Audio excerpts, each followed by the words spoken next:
Hello, hi everyone. Welcome back to Wok Cook. My name is Wesley, and as you may have noticed, today we are here in my studio rather than in the kitchen to finally get to what I would describe as the single most requested video in the 4-year-long history of this channel, which is a dive into the basics of wok cookware. What exactly is a wok? How is it different from a standard frying pan? And most importantly, what do you need for your kitchen? Yes, that is right. Today we will finally be answering the long and never-ending list of comments asking me, Wesley, what kind of wok is that and where can I get one for myself? To which the answer is a little bit complicated. We'll be covering everything from flat bottom versus round bottomed woks, carbon steel, Teflon woks, stamped woks, hand hammered boutique woks, thicker woks, thinner woks, and everything in between. As with every time that we dive into one of these basics videos, I will once again make the disclaimer that I am by no means a culinary master, but I have done a lot of wok cooking both professionally and at home, and have also spent a lifetime watching my parents and grandparents do it as well.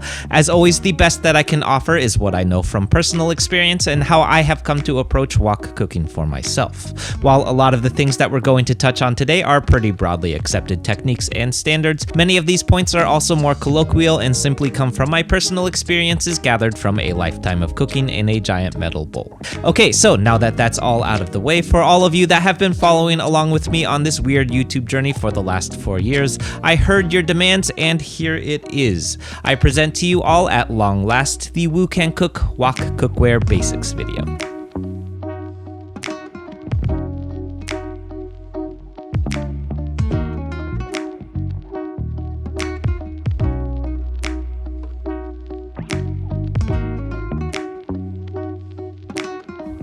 Okay, so first up, let's talk about Teflon nonstick woks because I truly hate these things with a real passion. The cookware market is absolutely flooded with different wok types, largely made by manufacturers that have no idea what it means to actually cook in a wok. So, because of this, I see a lot of different woks that have been built to essentially function like a frying pan, but shaped like a wok. Oftentimes, these poser woks will claim to require less oil to cook with, using terms like Teflon, nonstick, pre-seasoned, or healthy in their verbiage. If at any point you see this wording with the wok that you're looking at, you're in the wrong place. Put that back down and leave immediately because you're looking at a frying pan, not a wok. A wok, on the other hand, is specifically designed to rapidly heat up and cool back down in response to the changes in the heat source that it's placed on. Because woks are built to change temperatures so quickly, most will specifically be missing the heavy plate bottom that's found on most standard frying pans, the exception of course being cast iron woks, which we'll get to in a moment. These heavy bottoms are specifically designed to retain heat so that the pan will stay hot even after the heat source itself shuts off. By removing this heavy bottom, your wok has the innate ability to rapidly change temperature as soon as the heat source itself changes temperature. This means that if you're, say, making a stir fry at ripping high heat, then you shut the fire off, the wok will cool down within maybe 30 to 45 seconds, which is very important if your cook time itself is only 2 to 3 minutes. Because of this attribute, the wok itself is an incredibly versatile piece of cookware. You can just as easily cook a high heat stir fry in it as you would also cook a low and slow simmered curry. You can use it to sear over medium heat, braise over low heat, you can even emulsify a sauce in one. In short, if I got rid of every single other pan in my kitchen, I genuinely believe that I would still be able to cook pretty much any cuisine in just a wok.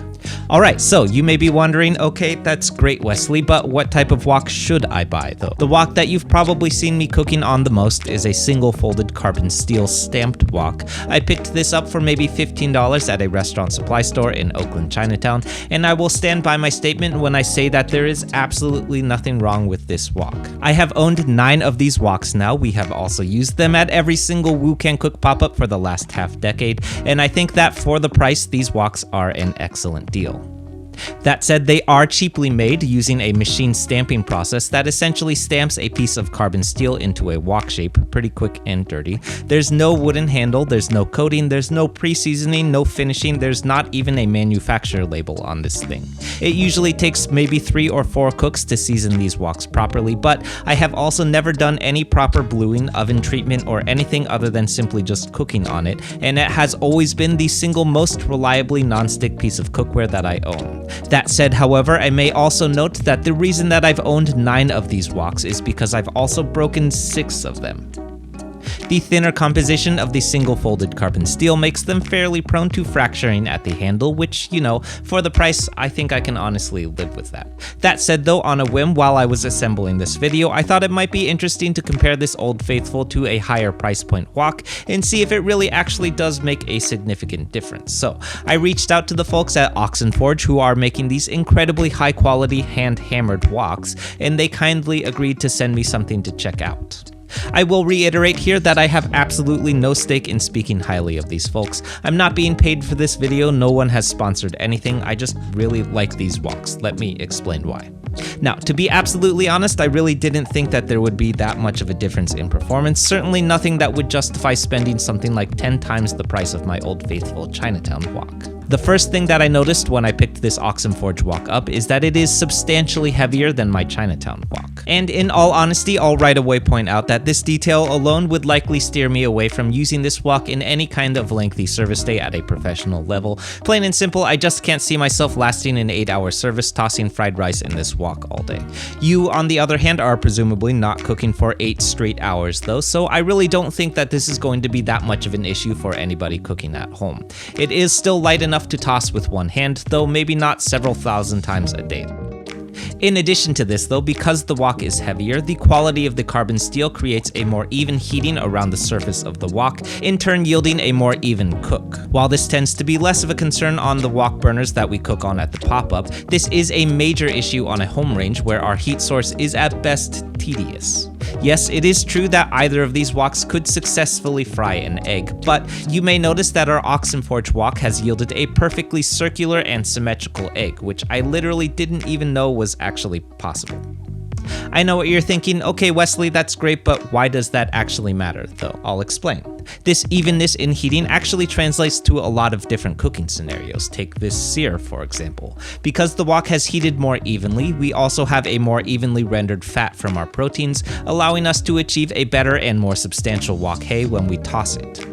Or in another scenario, take this pad ki mao. As with any pad ki mao, by the end of our cook, our wok is inevitably overloaded. But because it is more evenly heated, we're also able to get a more even distribution of egg cooked throughout the noodle, yielding a more even egg coating to our noodle on the plate. It's a minor detail, but compounded over a lot of cooking, and I've actually found it to be a pretty big asset. The final note that I'll leave y'all on with these fancy woks are some of the less tangible, but perhaps equally as important aspects that, to be honest, I really didn't consider until I used one of these woks are honestly just really thoughtfully crafted, which I think is not really something that you can say about most Chinatown cookware in general. This built-in silicone handle guard might seem like a small detail, but it's actually pretty convenient to not have to grab a towel every time I need to handle the wok.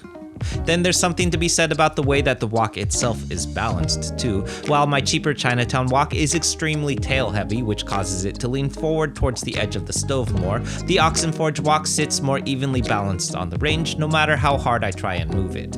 And if you don't think that that matters, just wait until you knock a wok full of curry off the stove range because your wok is leaning too hard towards the handle. Okay, so moving on, now that we've discussed what price points you should be shopping at for your own woks, let's also talk about what type of wok you need for yourself. The classic wok shape that you see in restaurants as well as on every single Woo Can Cook video is what's known as a rounded bottomed wok, which is literally what it describes, a round bottom to the wok. Standard woks are built this way because they're meant to sit in the drop-in of a wok burner, allowing the wok to sit closer to the flame and therein more easily lets the flame lick over the edge of the wok to achieve wok hei. Your home range obviously does not have a drop-in, so when we cook with a rounded bottom wok on a home range, you'll often see it rocking around a little precariously. With a little practice, I personally have not found that this is that much of an issue, and it also has the added bonus that the rocking motion encourages the wok toss motion with a little bit more ease. For others that are more concerned about the wok just kind of rolling right off the stove range, there exists a home range alternative known as a flat-bottomed wok, which again is exactly as it is described. It's a wok with a flat bottom so that it sits safely on your range. Flat-bottomed woks will generally behave a little bit more similarly to how a standard frying pan does, with the added benefit that its metal composition still allows it to rapidly change temperature, and generally will just still behave like a wok does. If you're just learning how to cook in a wok, I personally think that flat-bottom cookware is an excellent option. But in my opinion, I do also think that the flat-bottom wok is a little bit less agile, a little more poorly balanced, and generally just more difficult to toss than a rounded-bottomed wok. Round-bottomed woks also have the added benefit that its shape allows the cooking oil to pool up at its center, which makes shallow frying and stir frying a lot easier. Alright, so last up, now we know what type of wok to buy and at what price point, but now you're probably wondering what to do with the vast and unending types of metals that are offered in the cookware marketplace. Carbon steel, stainless steel, and cast iron are the most commonly found metals for wok cookware, though you'll often see confusingly flashy words thrown in like diamond-coated, hex-clad, anodized, whatever nonsense. What we're looking for here is a single 2-word description of what type of metal the wok itself is actually made out of. I personally am a lifelong proponent of carbon steel cookware because I found that it produces the most reliably non-stick cooking surface. The downside to carbon steel, though, is that it also takes a lot of aftercare maintenance post-meal. It does have to be properly cleaned and seasoned before it's stored, or else you could cause the carbon steel to oxidize, particularly if you leave it out to air dry. The carbon steel wok's seasoning is also a little bit more prone to stripping in acidic environments, so they're also less ideal for acidic dishes, like that one time that we made noodle mian in a wok. Whoops. So, because of this, others claim that stainless steel can achieve the same reliability with the added benefit that the care and maintenance is a little bit easier to manage with stainless steel. For me personally, I've found that stainless steel is a little bit more prone to overheating, which, when this does happen, can cause the oil to not properly absorb into the pores of the metal on long yao, which then yields a sticky cooking surface. Again, it's a matter of preference, but if you're comfortable with cooking on stainless steel cookware though, then dive right on in.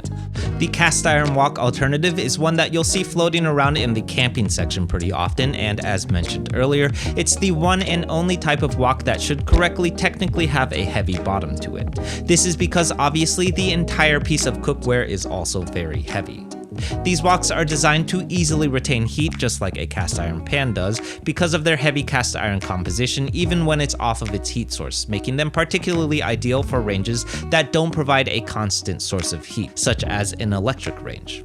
If for some reason you find yourself looking at a cast iron wok that claims to be lightweight, put that back down immediately because that's a piece of garbage cookware. I don't know why these things exist at all because the weight of the cast iron is absolutely essential to providing its heat retention that you need from it, so a lightweight cast iron wok is absolutely handicapping the cookware's main benefit. In any case though, if you do grab a cast iron wok, you obviously can't properly toss in it because of the weight, which makes spatula and ladle maneuvering a little bit more essential, but with some practice, I think that you can achieve the same results in a cast iron wok on an electric range as you would in a carbon steel wok on a gas range though.